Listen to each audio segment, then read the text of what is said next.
नागेन्द्रहाराय त्रिलोचनाय भस्मांगरागाय महेश्वराय नित्याय शुद्धाय दिगंबराय तस्मै नकाराय नमः शिवाय। हर हर महादेव। प्रिय दर्शकों, श्रावण का महीना हमारे लिए क्यों महत्वपूर्ण हो जाता है? भगवान शिव की कृपा हमें प्राप्त होती है। भगवान शिव की कृपा एक छोटी सी प्रयास से भी सहजता से प्राप्त हो जाती है। जब भगवान भोलेनाथ की कृपा, महाकाल की कृपा हमारे जीवन में होती है तो हमारे जीवन की सभी प्रकार की समस्याएं दूर हो जाती है। अब भगवान शिव को की कृपा हमें मिले किस तरह से, उसके लिए हमारे जीवन में ज्योतिष शास्त्र के अनुसार यदि हम देखेंगे, कई बार सूर्य ग्रहण दोष होता है, चंद्र ग्रहण दोष होता है, काल सर्प दोष होता है, तमाम तरह के ऐसे दोष हैं, अवरोध हैं हमारे जीवन में, बाधाएं हैं। जिन बाधाओं की मुक्ति हम भोलेनाथ की कृपा से, महाकाल की कृपा से हम प्राप्त कर सकते हैं। महाकाल की कृपा कैसे होती है, उसके लिए हमें भगवान शिव की रुद्राभिषेक करना होता है। रुद्राभिषेक कई तरह के वस्तुओं से की जाती है। हर वस्तु का अपना अपना अलग अलग बेनिफिट है, लाभ है। अलग अलग वस्तुओं से जब हम रुद्राभिषेक करते हैं तो हमारी अलग अलग तरीके की मनोकामनाएं पूरी होती है। मैं पृथक पृथक हर सामग्री के विषय में आपको बताना चाहता हूं और उसे ध्यानपूर्वक समझें और उसका आप अपने जीवन में निश्चित रूप से लाभ ले सकते हैं। श्रावण मास प्रारंभ हो रहा है और श्रावण का महीना हमारे लिए अत्यंत लाभकारी होता है। सबसे पहले तो भगवान शिव की जो रुद्राभिषेक किया जाता है वो गन्ने के रस से।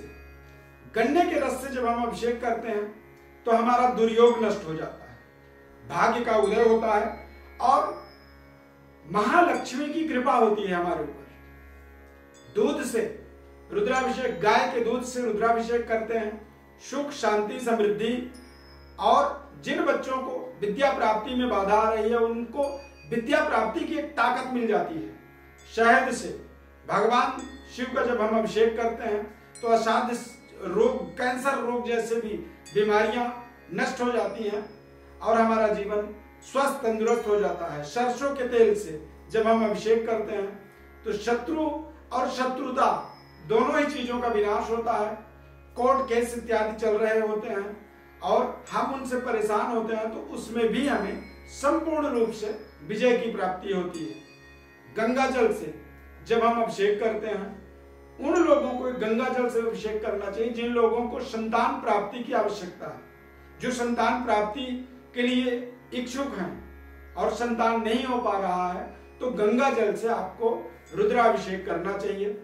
भस्म से भी अभिषेक होता है और भस्म से जब आप अभिषेक करते हैं तो इससे अध्यात्म सिद्धि होती है। भोलेनाथ की, महाकाल की भस्म आरती होती है। भस्म आरती का प्रयोजन यही होता है कि अध्यात्म की सिद्धि हो और संपूर्ण चराचर जगत में सुख शांति समृद्धि की स्थापना हो, राम राज्य की स्थापना हो। भगवान शिव भी भगवान राम की आराधना करते हैं, स्तुति करते हैं। भोलेनाथ की कृपा हमें इस विधि से हम अपने जीवन में प्राप्त कर सकते हैं। रुद्राभिषेक से सप्त जन्म कृतम पापम, यानी 7 जन्मों के पाप को हम विनिष्ट कर देते हैं, उनका नाश कर देते हैं।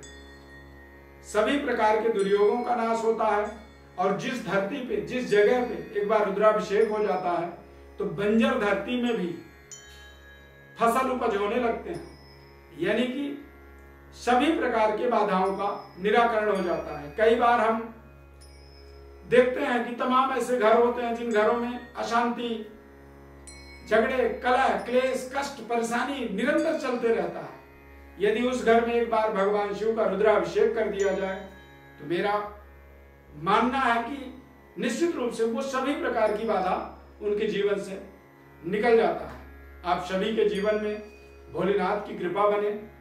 श्रावण मास का जो अवसर है, इस अवसर का आपको लाभ मिले।